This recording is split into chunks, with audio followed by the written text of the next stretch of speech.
হয় একগ্ৰতা নিষ্ঠা আৰু আত্মবিশ্বাস থাকিলে পৃথিৱীত যে অসম্ভৱ বুলিবলৈ একোৱেই নাই সেয়া আজি পুনৰবাৰ প্ৰমাণ কৰি দেখুৱাবলৈ সক্ষম হৈছে হাজোৰ শাক্তিবৰীস্থিত ব্যক্তিগত মাধ্যমৰ অগ্ৰণী শৈক্ষিক প্ৰতিষ্ঠান হাজোৰ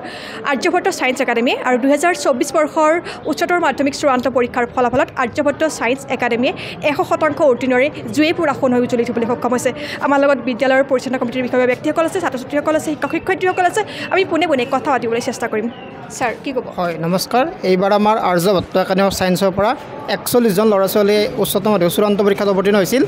তাৰে আমাৰ 41 জনে উত্তীৰ্ণ হৈছে 100% উত্তীৰ্ণ হৈছে ইয়াৰে আমাৰ 9 জন ফাৰ্ষ্ট ডিভিজন লাভ কৰিছে তাৰ ভিতৰত এজন ষ্টাৰ আছে ষ্টাৰ বজনে আমাৰ 80 মাৰ্কছ লাভ কৰিবলৈ 80 মাৰ্কছ লাভ কৰিছে তেওঁ বায়'লজি অসমীয়াত লেটাৰ মাৰ্ক লাভ কৰিছে বাকী আমাৰ 23 জনে দ্বিতীয় ভাগত উত্তীৰ্ণ হৈছে আৰু বাকী 3 জনে তৃতীয় ভাগত উত্তীৰ্ণ হৈ আটাইকেইজনে আমাৰ সুখ্যাতিৰে উত্তীৰ্ণ হৈছে খুব ভাল লাগিছে এই আনন্দত আমি উৎফুল্লিত হৈছোঁ আৰু প্ৰতিবাৰে আমাৰ 2019 বৰ্ষৰ পৰা ফাইনেল পৰীক্ষাত অৱতীৰ্ণ হৈ আহিছে এইবাৰ এই বৰ্ষতো আমাৰ 100% এই 100% উত্তীৰ্ণতাৰ ধাৰাটো আমাৰ অব্যাহত ৰাখিছে খুব ভাল লাগিছে আমি ছাত্ৰজনক ধন্যবাদ জ্ঞাপন কৰিছোঁ একাডেমীৰ পৰা 100% উত্তীৰ্ণ হৈছে তাৰ বাবে আমি চিৰকৃতজ্ঞ তাৰ বাবে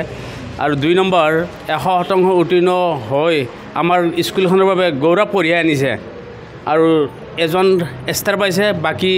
9 জন ফাৰ্ষ্ট ডিভিজন পাইছে বাকী হিন্দী ছেকেণ্ড ডিভিজন পাইছে কোনখন স্কুলৰ পৰা আৰ্যভট্ট একাডেমী অফ ছায়েন্স কলেজৰ পদাৰ্থ বিজ্ঞানৰ শিক্ষক হয় আমাৰ এই যোৱা চলিত বৰ্ষত ঘোষিত হোৱা হাই ছেকেণ্ডাৰী পৰীক্ষাৰ ৰিজাল্ট আমাৰ খুবেই ভাল হৈছে আমাৰ 41 জন ষ্টুডেণ্টে ইয়াৰ পৰা পৰীক্ষাত অৱতীৰ্ণ হৈছিল তাৰে 3 জন থাৰ্ডত পাই পাছ কৰিছে আৰু 22 জন ছেকেণ্ড ডিভিজন পাইছে আৰু 9 জনে ফাৰ্ষ্ট ডিভিজন লগতে এজনে ষ্টাৰ মাৰ্ক তথা 80% পাবলৈ সক্ষম হৈছে গতিকে এই ৰিজাল্ট পাই আমি আমাৰ বিদ্যালয় কৰ্তৃপক্ষৰ লগতে আমাৰ ছাত্ৰ ছাত্ৰীয়ে বহুত গৌৰৱ অনুভৱ কৰিছোঁ আৰু আশা কৰিছোঁ আগন্তুকতো যাতে এনেকুৱা ধৰণৰ আমি ৰিজাল্ট কৰিবলৈ সক্ষম হওঁ লগতে 2017 বৰ্ষৰ পৰা আমাৰ এই উত্তীৰ্ণৰ 100% উত্তীৰ্ণ ধাৰাটো অব্যাহত আছে আৰু এইবাৰো এই ধাৰাটো আমি ৰাখিবলৈ পাই খুবেই সুখিত হৈছোঁ লগতে আমি আমাৰ ছাত্ৰ ছাত্ৰীসকলক যাতে আমি মানৱ সম্পদ হিচাপে গঢ়িব পাৰোঁ তাৰ কাৰণে আমি অহৰহ চেষ্টা